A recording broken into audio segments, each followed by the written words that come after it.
Hello everyone, I am doctor Pratibha Pagar, gastroenterologist from Nashik.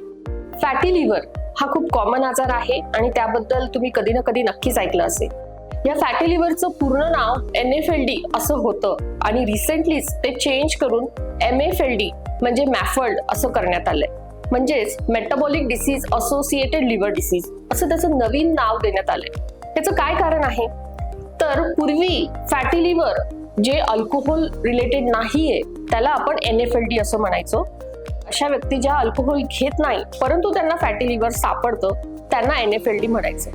पण बऱ्याच दिवसांच्या अभ्यासानंतर असं लक्षात आलं की हे जे NFLD आहे हा फक्त एक आजार नाहीये, तर तो एका मेटाबॉलिक डिसीजचा स्पेक्ट्रम आहे, ज्याच्यामध्ये पेशंटला डायबिटीज असू शकतो, ओबेसिटी असू शकते, थायरॉइड डिसीज असू शकतो किंवा कधी कधी हे सगळं नसूनही त्याला लिव्हरला सूज असते आणि मग अंडरलाईन काहीतरी इन्सुलिन रेझिस्टन्स हा मेटाबॉलिक फॅक्टर त्याच्यामध्ये असतो. सो म्हणून ह्या सर्व मेटाबॉलिक आजारांना एक नाव देण्यात आलं आणि त्याचा एक भाग म्हणून मॅफल्ड असं नामांतर करण्यात आलं. सो हे जे फॅटी लिव्हर आहे अशा प्रकारचं हे तुमच्या लाईफस्टाईलशी रिलेटेड असू शकतं.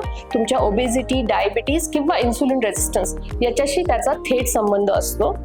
वेळीच याचं निदान झालं तर हा ट्रीटेबल आहे आणि त्यासाठी तुमच्या हेपॅटॉलॉजिस्टना नक्कीच भेटा.